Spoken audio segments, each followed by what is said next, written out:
You're listening to the Integrated Music Teaching Podcast from Top Music. Tune in weekly as we interview music teachers and experts from around the world to explore creative activities and ideas that build learning connections in students. Our integrated music teaching approach will deepen your students' understanding of musical concepts, engage them in critical thinking, improve their reading and performance, foster their curiosity, and prepare them for a lifetime of music making. Hello everyone, Tim Topham here for another episode of the Integrated Music Teaching Podcast. We are up to episode number 345. And as you may have seen from the title, we're actually talking about a new way that you could potentially expand your studio and use up some of those waitlist spots if you have them. We're talking about a model of apprenticeship in your music studio. So if that's been something you've considered, perhaps not considered, then make sure you tune in today. This interview is going to be really, really interesting to you. If you don't already have a wait list and you're struggling to find students, then I would encourage you to go and check out our Find Students Fast. It's a free ebook which can give you what we hope is about 3 to 5 students in a pretty quick way without spending any money at all, just utilizing your connections in your local community. And you can grab that checklist for free. It's over at topmusic.co/fast. So I'm really excited to welcome everybody to the start of our new monthly theme for this month, which is business. And we actually haven't covered business this year, I don't think, as a monthly theme. So I'm really excited to do this because, as you know, I'm very passionate about helping all of the music teachers of the world build strong, sustainable businesses where they're running the business and the business isn't running them. They're getting paid what they should be. And as much as we can, we're either outsourcing or we're using technology to reduce our admin, the burden of admin. Which can be a real pain for some people. We've got lots of resources inside our Top Music Pro membership regarding all of the ways that you can do this. But if you haven't already, one of the simplest and most impactful ways that you can improve the business side of your studio is to make sure that you're not trying to do manual invoicing and you have an online way to automate that process of getting paid. If you're unsure of how to do that and you'd like some help, you can go for free to topmusic.co/monthly, which is my deep dive into how to change to monthly billing for your lessons. And by monthly, you could do it by blocks of 8 weeks, 4 weeks, a term, a semester, whatever it is that works for you, even a year. But that sheet and that download, which is all totally free, is a great way for you to get started thinking about ways that you can charge automatically for your lessons and remove one huge burden, which is invoicing and chasing up payments and things like that. And of course, the great thing is that if you do move to an online system and use some software for your billing, most often that software will also allow you to organize all of your scheduling and allow students to even change their own lessons if they need to do a lesson swap. It'll allow you to provide a place where students can enter in their data so that you don't have to do that on a sheet in a first interview and then type it all into your system. You can just get them to go straight there. So many benefits. And that's just one sort of aspect that we can talk about this month. But today we're talking about a slightly different approach. And some of the things we're going to find out is things like why a perfect teacher for your studio might actually be right under your nose. We're going to find out how Ella, my guest, chose her teachers, how she started them off, how she checked that they were doing okay, why hiring unqualified, in inverted commas, teachers has worked out so well for Ella, and where you can find teachers in your area, and how teachers that you might hire to grow your studio and take on your waitlist can actually help you with things like administration as well as doing the teaching. Now, this all started because Ella really wanted to free up her weekends, and it's made a huge life-changing difference to her studio. And I hope you might be able to take some of these ideas and consider them for your own studio. My guest today, Ella, is an experienced collaborative pianist and educator based in Canberra, Australia. After building 20 years of private teaching experience, Ella now runs a thriving multi-teacher piano studio where she not only teaches but also mentors young piano teachers. Ella's teaching approach is centered around instilling a lifelong love of music for all styles in her students and empowering each individual to reach their full potential. In addition to private teaching, Ella contributes to the tertiary education sector as a vocal and language coach, collaborative pianist, and external examiner for piano at the Australian National University. She also enjoys regular recital work in the broader community in collaboration with vocalists and chamber music ensembles. Welcome to the show, Ella.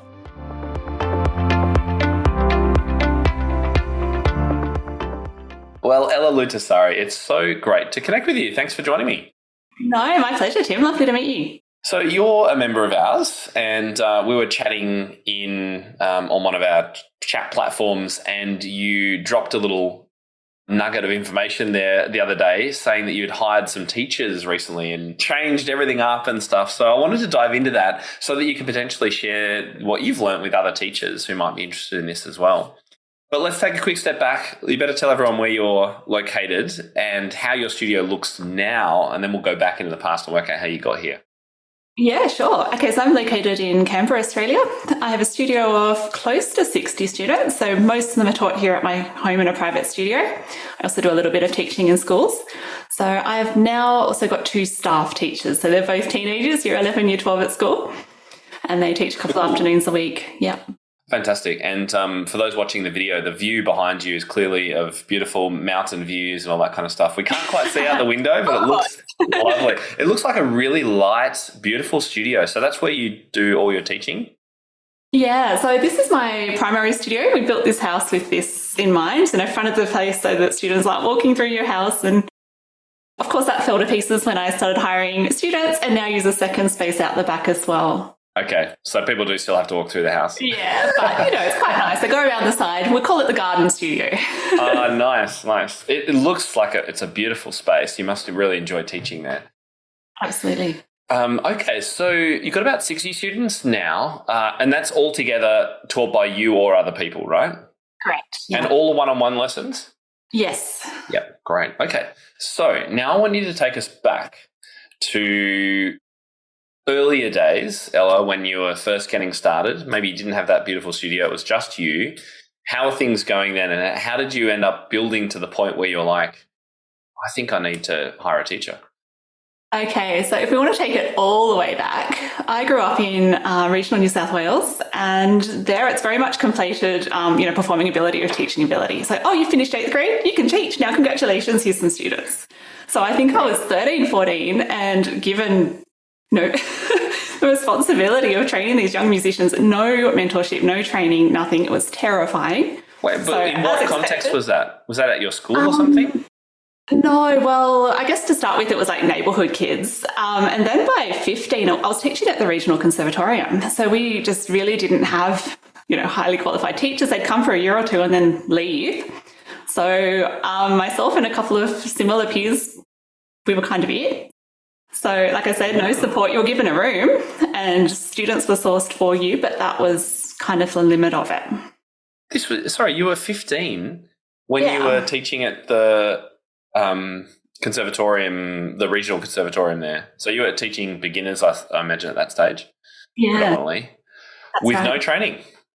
No training. Wow. I know. And you know what? That's not that weird, because so many teachers listening will be like, yeah, I started when I was about 16 or whatever, and I didn't have any idea what I was doing. So what did you do? How did you know what to do? Well, I didn't. Back then, I was absolutely clueless. I mean, this is 20 years ago. The internet and the fantastic resources we have now weren't anywhere near what they are. So you basically just wing it. You might ask your own teacher a couple of questions, but I was travelling to the town 2 hours away from my own lessons, so there wasn't really support nearby. So unsurprisingly, I didn't love it. I didn't then really teach all that much. Like through my own tertiary training, I kind of would take on the odd student, but it wasn't something I really got into until I'd probably done 8 or 9 years of tertiary training in performance myself, and come home and went, okay, now I've got things I can actually contribute, pass on, and really invested a lot of time in building up those teaching skills myself. Right. So you did a tertiary degree in performance on piano? Yes. So I did my undergraduate here in Canberra, and then I moved to Austria to do a master's in vocal accompanying, and then London. And then London. Oh my goodness. What an experience. And where were you at in London? Guildhall. Wow. Oh my goodness. And your specialty is accompanying vocalists. Is that what you said? Yeah. So I trained as an opera repetitor. So now I do quite a bit of vocal coaching and language teaching. Gosh, okay. I'm sorry. Very I'm diverse musical life. absolutely. I love this. One of the reasons I love interviewing people is because you learn so much. It's just fascinating. Okay, so you've had all this training. You finally get to the point in life where you're like, you know what? I think I could share some of this with people. So you start teaching people at home Yes. with a bit more For sure. confidence, perhaps, than when you were 15. Yes, definitely. A lot more maturity. How did you go about finding those first students? Because obviously you've done something right over the years with your marketing in order to grow to the point where you do need help. So can you remember how you got those first few students and how that grew from there? Oh, yes. So I guess I didn't expect to come back to Canberra, but, the usual reason people move here, my husband got a job. So, and I guess I had connections already. I had professional connections because I had trained here. So pretty much all my early work and actually later work has been word of mouth. And so I'm actually the worst person to ask about marketing because I do zero marketing. Wow, you are super lucky. I know. And I think it's partly we're in a bit of a lull with qualified teachers in Canberra at the moment. There just seems to be such a huge supply of students and very limited, demand for teachers. Right, okay. And not enough teachers at particular quality levels, would you say? Yeah, absolutely. Yeah. So definitely been very fortunate. Yeah, okay. So your numbers have grown and they grew and grew, and then you started a wait list, I imagine? Yeah. Stop me when I'm getting this bit wrong. So you start a wait list because you're like, okay, I've got too many students now. And so at that point, teachers can then do one of a few things, I guess. They can either go, sorry, that's my cap, and you just have to wait on my wait list, and if I can take you, I will. Or number two, they hire someone else to teach for them. Or I feel like there's another option as well. I can't think what it is off the top of my head. Yeah, I guess you can start teaching in larger quantities. Start teaching groups. Yeah, of course. Yeah. That's it. That's the one I was thinking of. So you decided, well, tell me the process that you went through to work out that you did want to hire some other teachers. Well, I didn't. I assumed this would be something I'd do in decades' time when I've semi-retired, have a bit more time, have a bit more wisdom. And my then 15-year-old student, Matilda, actually asked me if I knew of any teaching opportunities because it was something she really wanted to get into. She was an 8th grade level player herself. And I couldn't think of any. There's really not much pedagogy happening in Canberra. So I went, well, maybe this is a good chance to try it out. She can use my studio on a Saturday morning when I'm around to help out, but I won't necessarily be in lessons with her. So we started having some one-on-one mentoring sessions with just the two of us, just talking about, overarching teaching philosophy and strategies and my approach for, reading and oral skills, various things. When I felt she was ready, we found her a couple of appropriate students and I sat in for probably the first 3 or 4 weeks. So she'd come early, go through her lesson plans, and then we'd implement the lesson and I'd help out where needed. And then she picked it up quite quickly and very organised. She always knew what she was going to work on with them. We'd have a bit of a debrief at the end about, what went well, what she'd want to change for her lessons the following week. I kind of thought, if she has 3 students, then this will be worthwhile, or at least, break even. But yeah, so now she's up to a full morning and I've hired a second student as well. So it's worked out better than anticipated. But you've also put a lot of work in. I think perhaps teachers, it would be easy to think, I'll just hire someone who knows what they're doing, someone qualified, and they can just come in and take my students. And that's very much not what you did. You really ran an apprenticeship model for this girl, Matilda. Took you under her wing, coached her for a number of weeks, and then sat in with her for a number of more weeks before you went, okay, I think she's on the right path now. And I imagine you probably still do PD or training or check-ins with her, right? Yeah, she arrives half an hour early just so we can have a chat through what she's planned for the day, and then we'll chat for 10 minutes or so at the end. Wow, that's great. And is she using your studio at home when you're... Okay, so when she first started, she just used it when you didn't need it kind of thing? Yeah, well, I've always tried to have some time off on weekends. So she teaches here on a Saturday. And then the second studio has been set up so another teacher can be teaching during the week while I'm also teaching. Great. Okay. But at first it was just using your studio in time when you didn't want to teach, ideally, right? So for another teacher, that might be, I don't really want to teach on a Friday afternoon. Let's find someone that could do that. Yeah, and I think if you had kids, that means you could maybe teach more during the day and then outsource that sort of evening time. Yeah, yeah. So you were lucky, I guess, in some ways that you had a student who came to you and said, hey, this would be kind of cool to do. I wonder for teachers who may not have students at that level or showing that interest, have you, now that you've got this experience, have you got any thoughts on if you didn't have a Matilda, but you were interested in expanding and giving someone else your wait list, where you would find them? That is a good question. I guess my next step, because I am already affiliated with the university here, would be to maybe look at tertiary students who are doing their undergraduates and want that extra training. I don't know. I guess the main reason I was happy to go ahead with it is that I knew this student so well. I knew she was mature and responsible and that she'd take it seriously. It's probably a lesson in maybe not underestimating our own students sometimes. Sure. Yeah. Yeah. And before she said this, had you had it in mind that you would like to hire other teachers? You said like in many years' time or whatever. You mean to cope with the waitlist issue? Yeah, I mean, I had, but I didn't really think I had, say, enough available studio space to warrant taking somebody else on. Like I didn't feel I'd be able to offer them a huge amount of time. And I guess, I don't know, I hadn't really thought past, people can just wait on my waiting list when a spot comes up. They can either take it or not. Yeah, I'm not sure. I think if she hadn't have prompted me to go down that path, I really can't say what would have happened. And the problem, of course, with waitlists is that if anyone's on a waitlist for much longer than a month and they are passionate and the parents are passionate about music education, they're going to find another teacher. And that's what I say when teachers tell me, oh, yeah, I got a waitlist like 2 years long or 30 people long or whatever. It's like, well, you probably don't. You might have just the most recent 2 that are still there. The rest have probably gone on to other things. So that's why I really do want to share this idea of, you can even look inside your own studio for students who could become teachers that you could mentor. I think it's fantastic.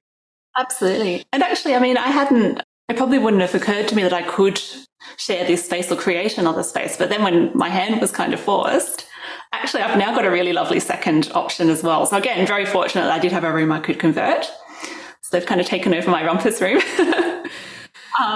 And yeah, I guess you don't realise what the possibilities are until you go looking for them and try things out.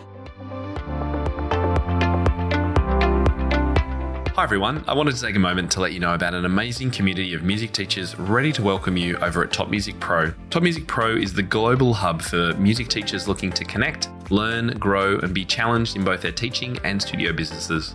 Community members save time by accessing hundreds of step-by-step lesson plans, creative teaching frameworks, business guides, online courses, and workshops.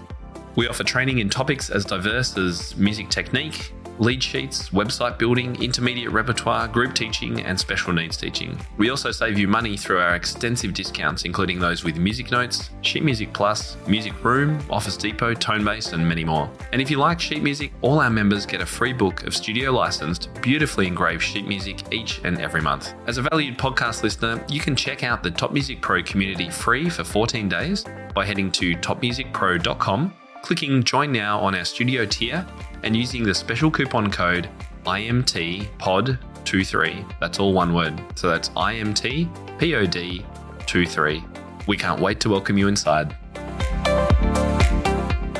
Yeah, and one of the other teachers I spoke to, Annie Butenamore in Perth, when she hired teachers, she went down to undergraduate university level students, and she's had fantastic success with that.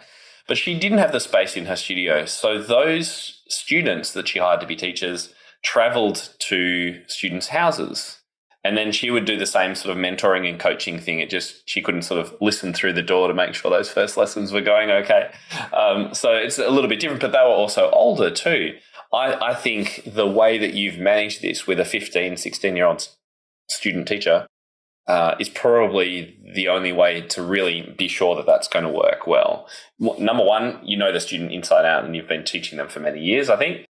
2, you can keep a really close eye on those first few lessons and really coach them through.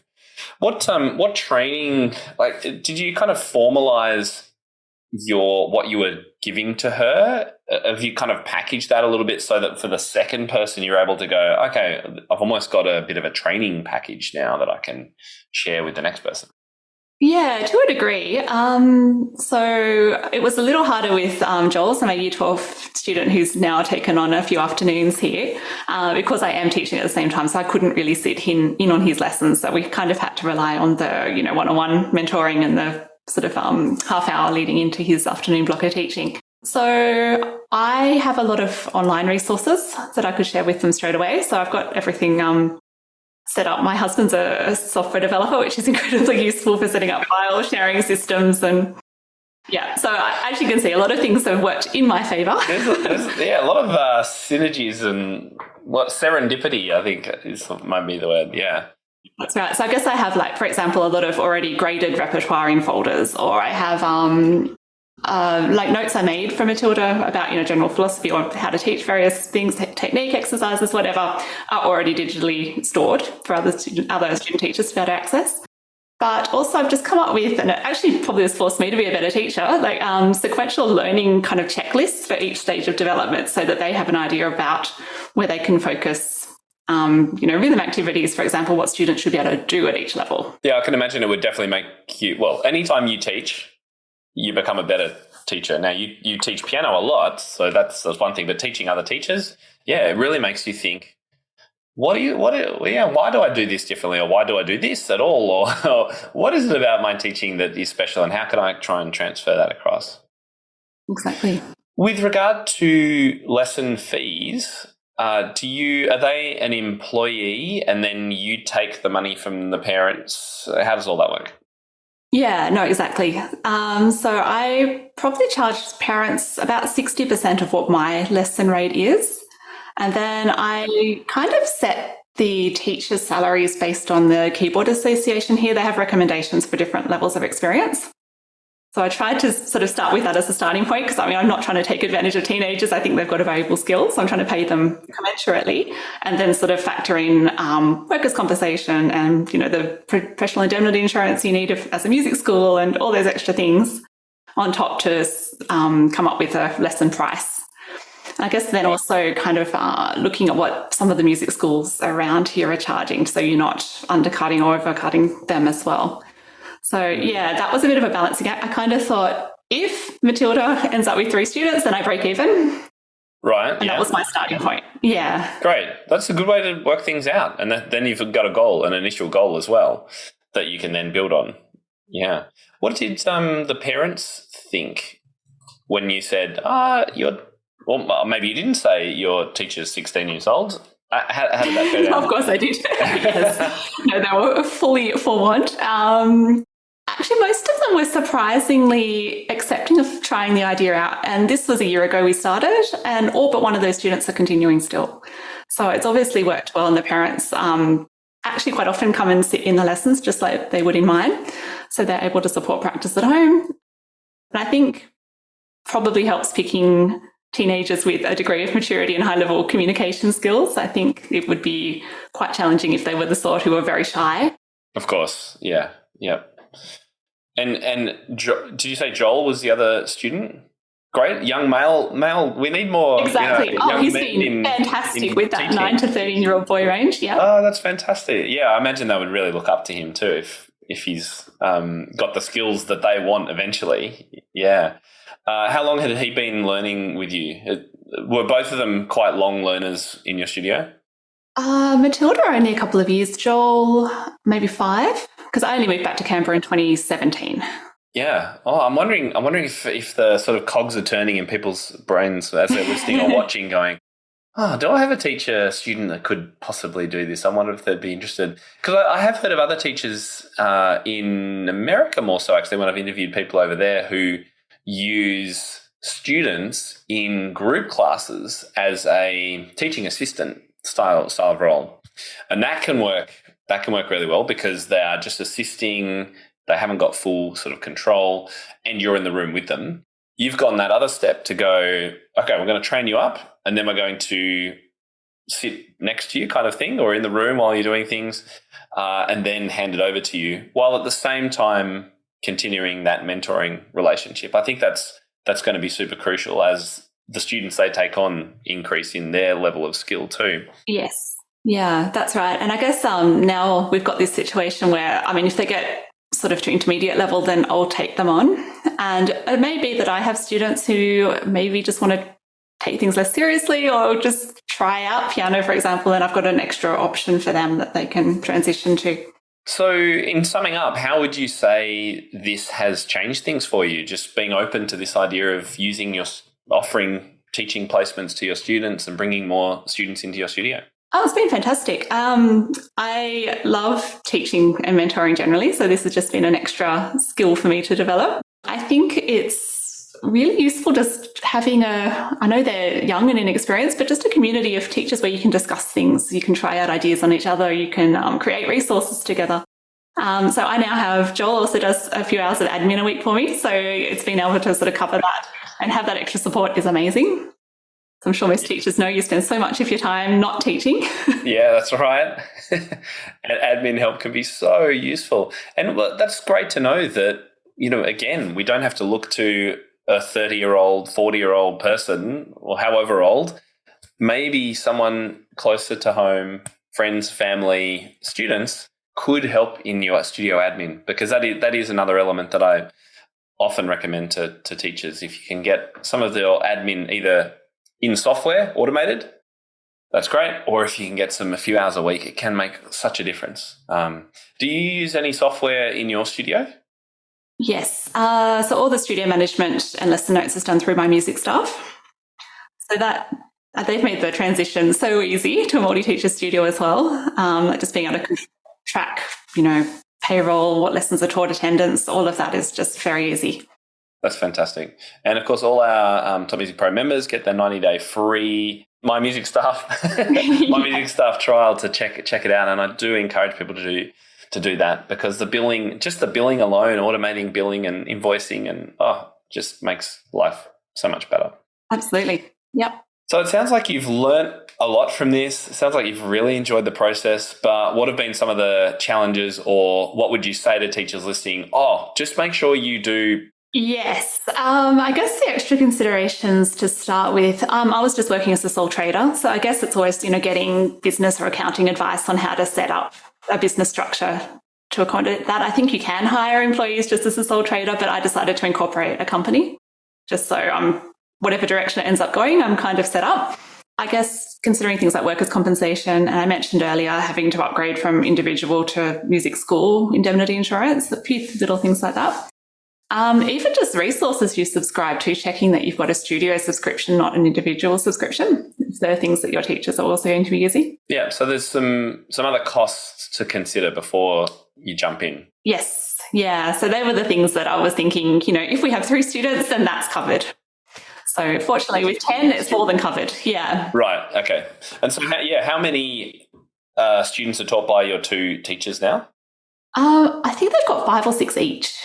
I haven't checked the latest numbers, but yeah. And they can build that up over time. They've got expansion possibilities within the schedules. A little bit of room to expand. Yeah, okay. I think busy teenagers and their own schedules is the biggest bottleneck at the moment. Yeah, that would be, well, particularly for Matilda, who's still at school, right? Yeah, well, yeah, they both are. Yeah. Oh, they're both. Okay, sorry. Yeah. How old's Joel?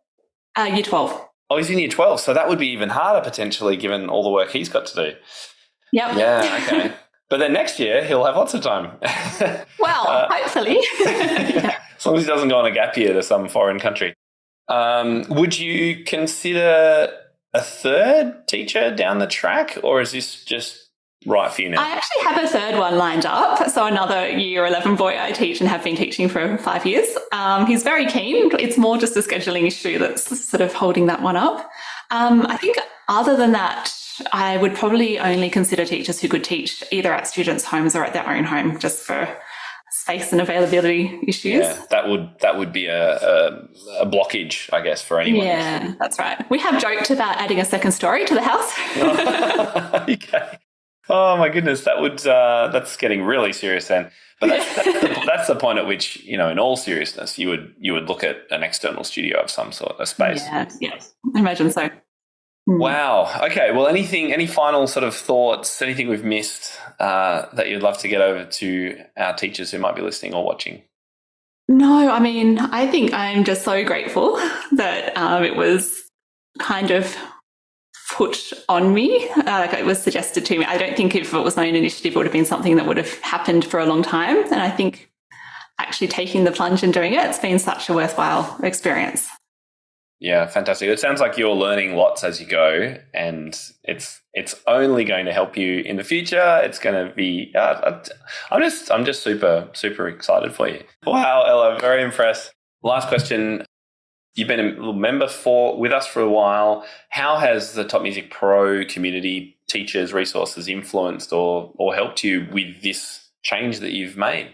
It was actually probably mainly listening to stories of other teachers who've done similar things or thought outside the box or been a little bit entrepreneurial that makes you realise actually you don't need to know everything going in. You can work out so much of it as you're progressing through. So I think that's been the main factor.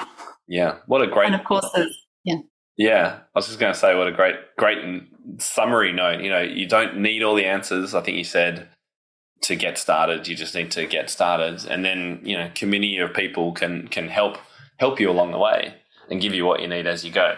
Absolutely. Well, it's been fantastic. Thank you very much for sharing some time with us, and I'm very excited for you and your future and how it's all going to go, and look forward to a future check-in. My pleasure, Tim. It's been lovely to talk to you.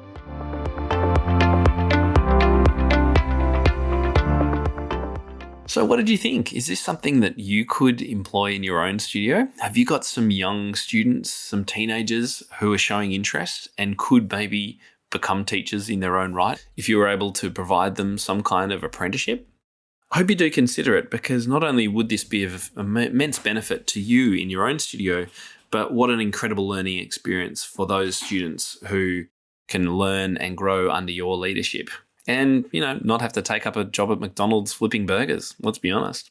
If you'd like to find out more and ask questions and contribute to the discussion, then head to our show notes page for this episode, topmusic.co/episode 345, or you can ask questions wherever you see this podcast on social media, on Facebook, or in our Facebook group. Over on the Guitar Podcast this week, Michael has episode number 65, which is titled, Should You Teach Your Guitar Students to Read Music? If you'd like to check that out, just search for the Top Music Guitar Podcast wherever you're listening to this show, or head over to our show notes page, topmusic.co/guitar065.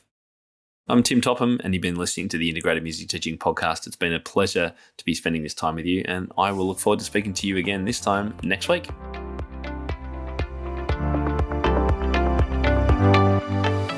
How do you keep up to date with all the latest trends and research into music education? How do you connect with other teachers around the world and make sure your teaching stays fresh and relevant for students of all ages and stages, both now and into the future?